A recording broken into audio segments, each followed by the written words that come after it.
नमस्कार दोस्तों, मैं घनश्याम यादव हिंदी मंजूषा चैनल में आपका स्वागत करता हूं।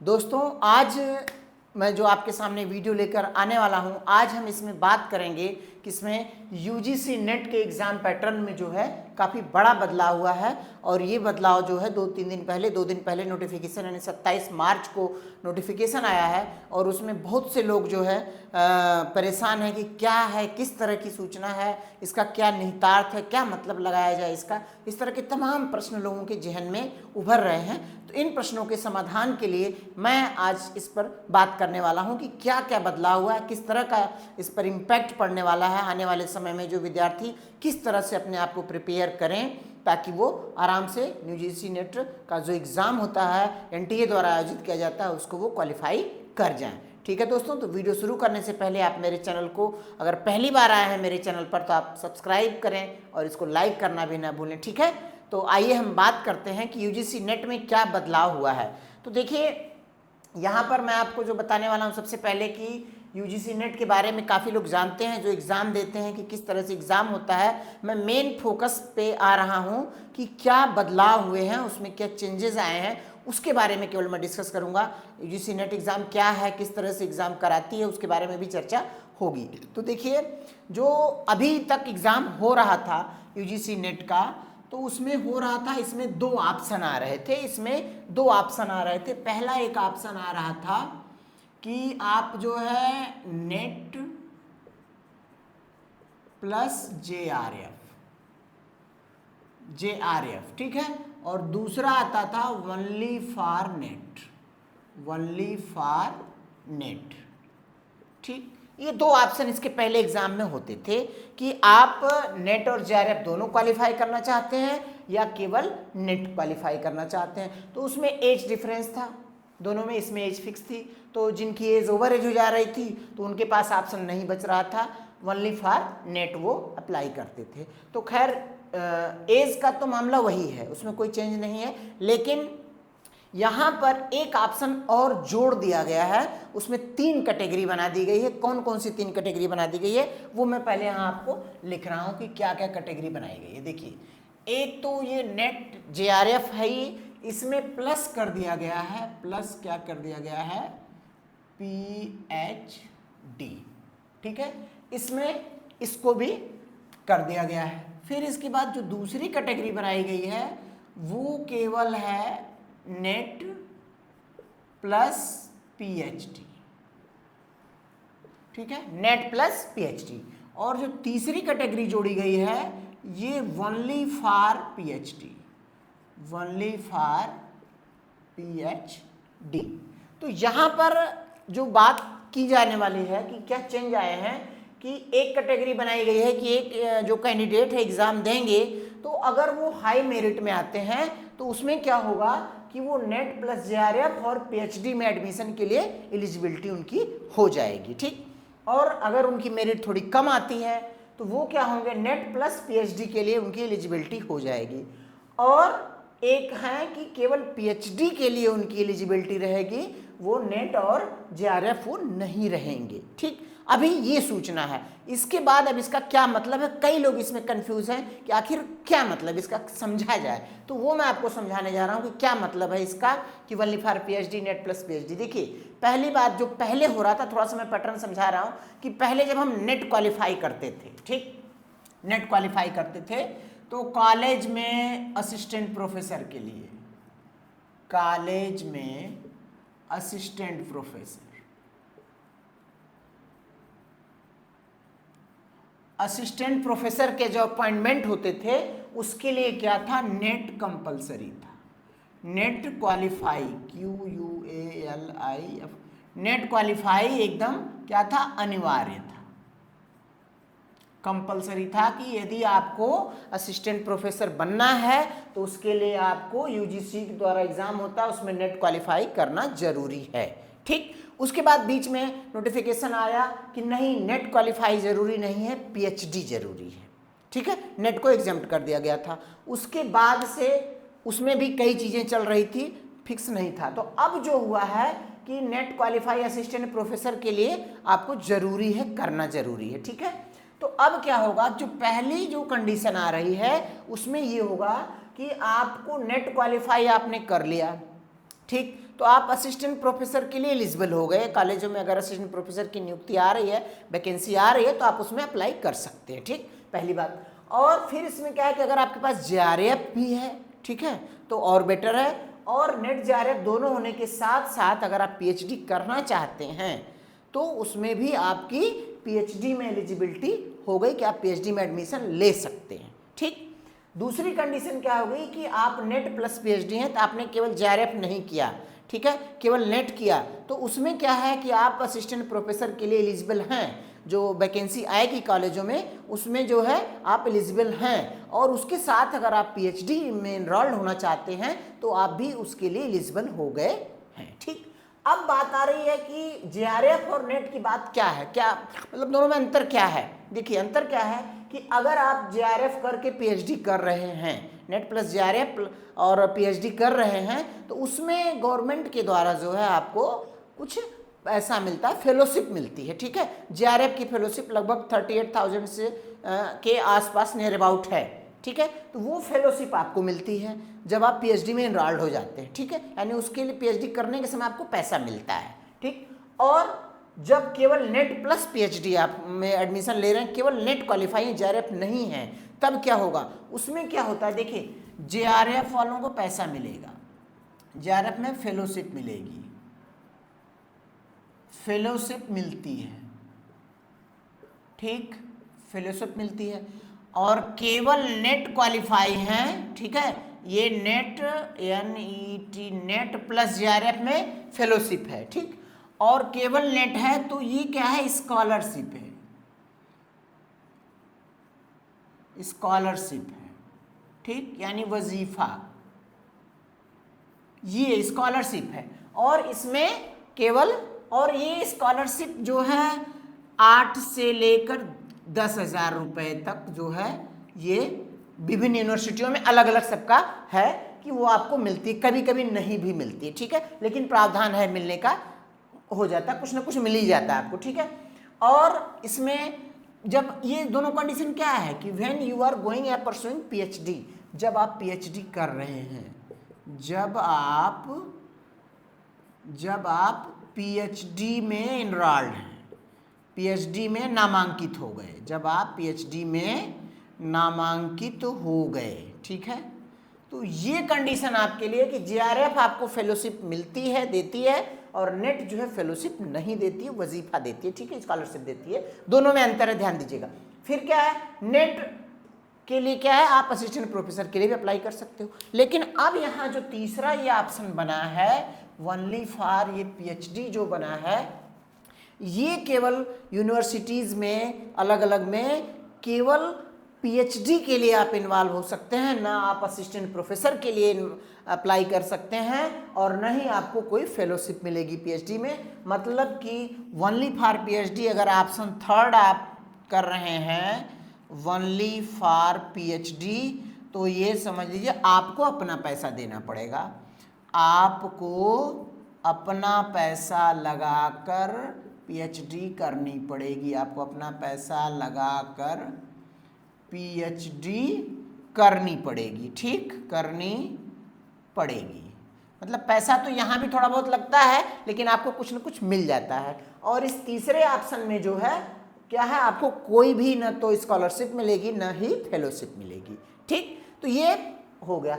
अब ऐसा हुआ क्यों है, सबसे बड़ा क्वेश्चन तो ये कि ऐसा हुआ क्यों है, ठीक है। देखिए क्यों हुआ है कि ये जो अलग अलग यूनिवर्सिटी हमारे देश में थी, वो भले ही बंदा नेट और जेआरएफ क्वालिफाइड है, अगर वो वहाँ पीएचडी में एडमिशन लेने के लिए जाता था तो वो एंट्रेंस एग्ज़ाम कराते थे, ठीक। और उसी एंट्रेंस एग्ज़ाम को ख़त्म करने के लिए जो है ये प्रावधान किया गया है कि अब एक एग्ज़ाम होगा और उसी एग्ज़ाम में आपका सारा कुछ क्लियर हो जाएगा, आपको दोबारा से फिर से पीएचडी का एंट्रेंस एग्ज़ाम नहीं देना होगा, ठीक है। इसके पहले जो सिस्टम क्या था, पीएचडी करने के 3 रास्ते हुआ करते थे। उसके पहले जो था सिस्टम पीएचडी करने का, वो 3 सिस्टम था। देखिए क्या क्या था, 3 सोर्स थे पीएचडी के। पीएचडी अगर किसी को करना है तो पहला तो एक था कि JRF आप क्वालिफाई हैं और यूनिवर्सिटी में इंटरव्यू होता था और उसमें सिलेक्ट हो जाते थे, PhD में एनरोल्ड हो गए। दूसरा क्या था कि यहाँ पर नेट है, नेट प्लस इंटरव्यू, ठीक है, इंटरव्यू होता था, net plus interview, net qualify है बंदा, उसका इंटरव्यू होता था, ठीक है, यहाँ पर भी इंटरव्यू होता था। लेकिन इन दोनों में थोड़ा सा क्या वेटेज ज़्यादा किसको मिलता था, JRF वाले का सिलेक्शन लगभग हो जाता था और नेट वाले का सिलेक्शन कम, चांसेस कम रहते थे, ठीक है। और तीसरा क्या है, MA plus entrance test, entrance test है, ठीक है, ये एंट्रेंस टेस्ट हो जाता है। तो अब उसके बाद अगर मान लीजिए कहीं पे तीनों कैंडिडेट पहुंच गए, JRF भी पहुंच गया, नेट प्लस इंटरव्यू वाला, MA प्लस एंट्रेंस टेस्ट पहुंच गया। आमतौर पे अलग अलग यूनिवर्सिटियां जो हैं अलग अलग एंट्रेंस टेस्ट लेती हैं, चाहे आप JRF हो चाहे नेट हो, कुछ भी हो, वो एंट्रेंस टेस्ट लेती ही हैं। तो सब में एंट्रेंस टेस्ट था, ठीक है, सब में एंट्रेंस टेस्ट, इसमें एंट्रेंस टेस्ट, ठीक है। तो अब देखिए, अगर कोई ऐसा जा रहा है कैंडिडेट कि जिसके पास JRF है, मान लीजिए 10 वैकेंसी है, अगर 10 वैकेंसी है, ठीक है, 10 वैकेंसी है, जगह है PhD करने की किसी यूनिवर्सिटी में, किसी एनी सब्जेक्ट में, तो अगर वहां पर मान लीजिए कि कुल गए कितने, 50 बंदे गए, ठीक, और उसमें से 7 बंदे जो है JRF होल्डर, JRF क्वालिफाई है, और बाकी जो हैं 3 जो है नेट क्वालिफाई है, JRF नहीं है, ठीक है। या मान लीजिए और चले गए 5 कर लीजिए, ठीक है, बाकी कितने बच गए, 38, वो केवल MA प्लस टेस्ट है, MA प्लस टेस्ट, ठीक है। तो अब क्या होगा, इंटरव्यू यहाँ पे टेस्ट इसको इसने भी दिया, इसने भी दिया, इसने भी दिया है, इन सबके बावजूद क्या है, वो टेस्ट दिया है, टेस्ट दिया है। तो अब होगा क्या, सिलेक्शन के चांस किसके ज़्यादा रहेंगे, इसके चांस ज़्यादा रहेंगे, किसके, इसके मार्क ज़्यादा हैं, इसको वरीयता ज़्यादा मिलेगी, उसके बाद इसको वरीयता मिलेगी, फिर ये रह जाएगा, ठीक है। तो अब पता चला कि यहाँ पे 12 कैंडिडेट खुद ही सफिशिएंट हो गए, 10 ही सीट है और इसी 12 में से सिलेक्ट हो जाएंगे, इसको कोई चांस ही नहीं मिलता है, ये टेस्ट दे के अपना खुश रहे, भैया ठीक है मैंने टेस्ट दिया, इंटरव्यू दिया, नहीं हुआ, ठीक है। तो ये इनके चांस कम हो गए MA वाले। तो उस चीज़ के अब इसी PhD में जो ये अलग अलग टेस्ट ले रहे हैं, इसी टेस्ट को यूनिवर्सिटी ने क्या किया, खत्म कर दिया, नहीं भैया अब इस तरह का टंडा नहीं चलेगा, सबको एक नॉर्म पे आना है, सबको एक बार बंदा अगर बड़ी मेहनत से वो तो क्वालिफाई कर गया है तो फिर दोबारा आप उसका टेस्ट क्यों ले रहे हो, कोई लॉजिक नहीं बना दोबारा टेस्ट लेने का, ठीक है। ये बात तो अच्छी है, ये मुझे भी अच्छा लगा कि टेस्ट जो है बार बार ना हो। अब क्या क्राइटेरिया इसमें ये बनाया गया है कि आप PhD करना चाहते हैं तो, लेकिन अभी देखिए खेल क्या हुआ कि आपको सिर्फ 2 एग्जाम से मुक्ति मिली, एक ही एग्जाम से आप काम कर लोगे, लेकिन अभी कहीं ना कहीं इन सब में जो मामला अटका हुआ है, देखिए वो API वाला मामला यहाँ पर है, कहीं ना कहीं ये घूम फिर के आ रहा है कि अगर मान लीजिए ये इस तरह से हुआ, कोई स्टूडेंट ये क्वालिफाई कर गया तीनों, होगा कैसे कि ये हाई मेरिट जिसकी जाएगी, सबसे ज़्यादा इसका जितना अंक रहेगा, मार्क क्या रहेंगे, अंकों का खेल देखिए यहाँ पे फिर से आ रहा है, अंकों का गणित यहाँ पर फिर से आ गया, ठीक है, अंकों का गणित, तो यानी कि सबसे ज़्यादा जो पाया, सबसे ज़्यादा अंक, सबसे ज़्यादा अंक करेगा वो 1 कैटेगरी में आ जाएगा, उससे कम मेरिट जो आएगी, उससे कम मेरिट आई तो वो दूसरी कैटेगरी में आ गया, ठीक, और सबसे कम मेरिट वाला जो सबसे कम मेरिट वाला वो किस में आया, तीसरे कैटेगरी में, ओनली फॉर PhD में आएगा। अब सपोज करिए कि जब ये API बनता है असिस्टेंट प्रोफेसर की नियुक्ति के लिए या PhD में एनरोल होने के लिए, तो वहां पर क्या होगा कि जिसका अंक सबसे ज़्यादा रहेगा उसी को चांस मिलेगा ना ज़्यादा से ज़्यादा, और यहाँ पर क्या होगा, उसके बाद इसको वरीयता मिलेगी और ये फिर पीछे ही रह जाएगा, ठीक है। तो अब मान लीजिए ये क्या है, JRF वाला अगर 65% कट ऑफ पे जा रहा है, मान लीजिए JRF का कट ऑफ 65 गया और इसका नेट प्लस PhD का अगर मान लीजिए 55 गया, ठीक है, और सबसे कम जो थर्ड ओनली फॉर पीएचडी का अगर 50% गया। देखिए तो अभी ये तो कट ऑफ है ना, अब यहां से 65 से ऊपर वाले भी तो होंगे, हो सकता है कोई 75% हो टॉपर इसका उस सब्जेक्ट का, तो सबसे पहला मौका तो उसको मिलेगा ना कट ऑफ में। और यहाँ पर ये जो 55 से 65 कैटेगरी कर दी गई है, तो फिर यहाँ नीचे वालों के लिए जगह ही कहाँ बच रही है कि वो फिर से जाएंगे। कुछ सौभाग्यशाली लोग होंगे जो हो सकता है MA प्लस ये मतलब करके उसमें चले जाएं, ठीक है। तो ये API वाला मैटर अभी इस पर कोई क्लियरेंस नहीं आया है कि किस तरह से चीज़ें होंगी, लेकिन ये संभावना जो इसी तरह का सिनेरियो बन के आ रहा है। अब फिर एक बात आ रही है कि भाई एक चीज़ तो एकदम कंफर्म हो गई है कि PhD करने के लिए आपको हर हाल में नेट का एग्ज़ाम देना ही पड़ेगा और क्वालिफाई करना पड़ेगा। देने का मतलब नहीं, क्वालिफाई करना पड़ेगा, तभी आप PhD में एनरोल्ड हो सकते हैं। तो इस तरह से UGC ने क्या किया कि अपना एक लोड उन्होंने कम किया है कि 2 बार 3 बार एग्जाम जो यूनिवर्सिटीज़ करा रहे हैं उनका लोड उन्होंने कम किया कि आप ये चीज़ हटा दो। और स्टूडेंट्स के लिए भी क्या है, काफ़ी सुविधा हुई है इससे कि एक एग्ज़ाम में अगर वो मेहनत करके निकाल लेते हैं तो उनके लिए फ़ायदा रहेगा, ठीक है, कि उनको बार बार एग्ज़ाम नहीं देना पड़ेगा, ठीक है। और 2 बातें यहाँ पे जो मुकम्मल हुई हैं उससे क्या है कि PhD करने के लिए, देखिए PhD करने के लिए इस बदलाव में जो मेन बात निकल के आई है कि PhD करने के लिए आपको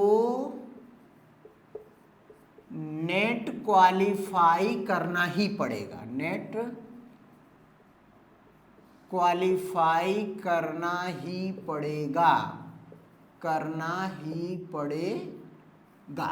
पहले ये था कि भाई चलो MA किया, टेस्ट दिया और उसमें इंटरव्यू में लगा दिया, कहीं कुछ थोड़ी बहुत जैक लग गई तो हो गए, एनरोल्ड हो गए। तो वो चीज़ अब ख़त्म हो गई पूरी तरह से कि आपको नेट के थ्रू ही उसमें जाना है, कोई भी यूनिवर्सिटी अब इस तरह से एडमिशन नहीं लेगी आपका, ठीक है। ये पहला पॉइंट निकल के आया कि PhD करने के लिए आपको नेट क्वालिफाई करना ही पड़ेगा, ठीक। इसके बाद अब क्या आया, दूसरा जो एक महत्वपूर्ण बात है कि ये जो आपका नेट स्कोर होगा, इसमें एक नेट स्कोर जारी करेंगे कितना आपका मार्क है, ठीक है। ये नेट स्कोर जो आपका जारी होगा, नेट स्कोर की वैधता, वैलिडिटी, वैधता जो है 1 ईयर की होगी, 1 ईयर की होगी। यानी कि अगर आपने एक बार जो अभी अपकमिंग जून में होने वाला एग्जाम है, इसका नोटिफिकेशन आपको जल्दी ही मिलेगा, जून में जो एग्जाम होने वाला है, अगर आपने मान लीजिए 3rd वाले रैंक में ही कैटेगरी 3 में ही आपने क्वालिफाई कर लिया, PhD एंट्रेंस के लिए आप क्वालिफाई हो गए हैं, तो वो स्कोर जो है आपका नेट स्कोर उसको बोला जाएगा, वो सिर्फ 1 ईयर के लिए, यानी अगले साल जून तक ही वो वैलिड रहेगा। उस दौरान अगर आपने कहीं एडमिशन ले लिया तो आप उसी स्कोर कार्ड पर आपका एडमिशन हो जाएगा इंटरव्यू के द्वारा, लेकिन अगर उसके बाद नहीं ले पाए तो आपको फिर से ये एग्ज़ाम फिर से क्वालिफाई करना पड़ेगा, ठीक है। तो ये चीज़ें उसी तरह से सेम प्रक्रिया जो है और भी उसमें है, बहुत सी चीज़ें अभी इसमें क्लियर नहीं है, लेकिन अभी जो मोटा मोटा जो परिवर्तन आया है वो यही आया है। और उसमें क्या है कि 3 कैटेगरी बना दी गई है, अब रिजल्ट 3 तरह से आएगा। और जो सबसे महत्वपूर्ण बात आई है कि PhD करने के लिए आपको नेट क्वालिफाई करना ही पड़ेगा, बगैर नेट के आप PhD नहीं कर सकते, ठीक। फिर क्या है, नेट स्कोर की वैलिडिटी 1 ईयर रहेगी, ये 2 हाईलाइटेड पॉइंट इसमें है, 1 साल के लिए वैलिड है, उसके बाद आपको फिर से करना ही पड़ेगा।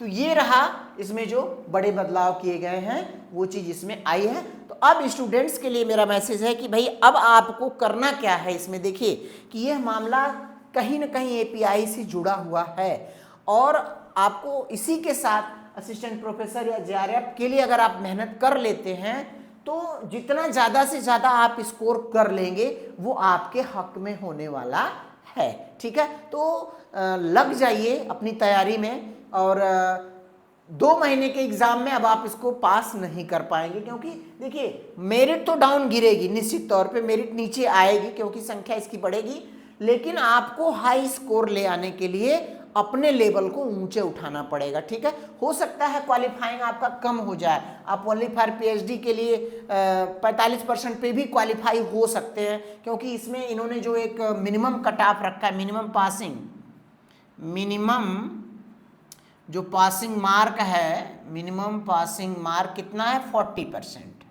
मिनिमम पासिंग मार्क इन्होंने कितना रखा है 40% रखा है, यानी 40% आप पाते हैं, गेन करते हैं, तभी आपको मेरिट में कंसीडर किया जाएगा। ठीक है, अगर उससे नीचे है तो नहीं कंसीडर किया जाएगा।